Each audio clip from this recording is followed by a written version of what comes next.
ایسی عورتوں پر لعنت بھیجی جو اپنے جسم پر ٹیٹوز اتارتے ہیں اور اپنے بھو کے بال نکالتے ہیں، آئی بروز کے بال نکالتے ہیں. اور ہم میں سے کئی ایسے ہماری مسلمان بہنوں میں ایسی لا علم اور جہالت میں کئی ایسی مسلمان بہنیں ہیں جو ٹیٹوز اتارتی ہیں اور بھو کے بال پارلرز میں جا کر نکالتی ہیں، جبکہ ان کو اس بات کا احساس بھی نہیں ہوتا کہ اللہ کے نبی محمد صلی اللہ علیہ وسلم نے ایسی عورتوں پر یعنی ان پر خود لعنت بھیجی. میری بہنوں، اب جو میں بات آپ کو بتانے والی ہوں اس کو بڑے غور سے سنیے. آج کے ہمارے زمانے میں ہم دیکھتے ہیں کہ ہماری مسلمان بہنیں اور مسلمان عورتیں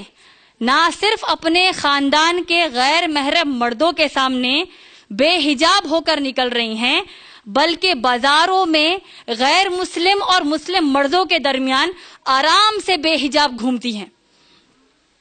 اور اپنے فرینڈز، کلیگز یا پھر اپنے کزنز کا نام لے کر یہ لوگ آپس میں ہاتھ تک ملانے کی جرت کرتی ہیں.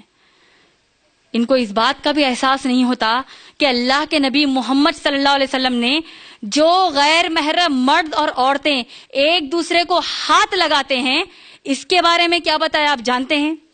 اللہ کے نبی محمد صلی اللہ علیہ وسلم نے فرمایا کہ اگر میں تمہیں بتا دوں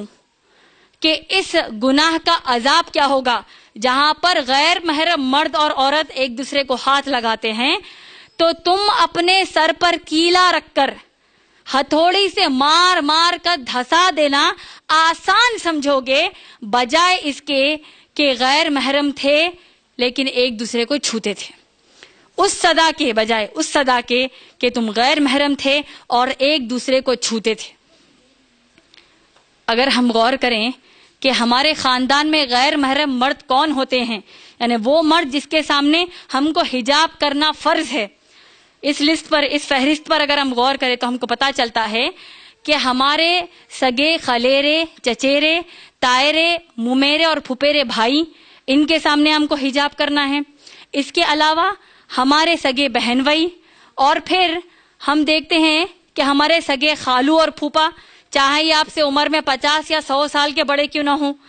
اور آج کے ہمارے معاشرے میں ہم دیکھتے ہیں کہ شوہر کے بڑے اور چھوٹے بھائی، جس کو جیٹ اور دیور کہتے ہیں، ان کے سامنے بھی ہم کو حجاب کرنا ہے. لیکن ہم مسلمان عورتوں نے ہندوستانی سماج سے متاثر ہو کر بھابھی کو بھابھی ماں بنا دیا، اور بیچاری بھابھی جیٹ کو اپنے دیور اور جیٹ کو بھائی کہنے لگی. ان لوگوں نے اس بات کا بھی احساس نہیں کیا کہ اللہ کے نبی صلی اللہ علیہ وسلم نے بھابھی کو دیور کے رشتے کے لیے دیور کو موت قرار دیا ہے. یعنی ان کے لیے، کس کے لیے ہے یہ؟ جو بھاوج اور جیٹ اور بھاوج اور دیور ایک دوسرے سے بے حجاب ہو کر بے تکلف ملاقاتیں کرتے ہیں. اس کے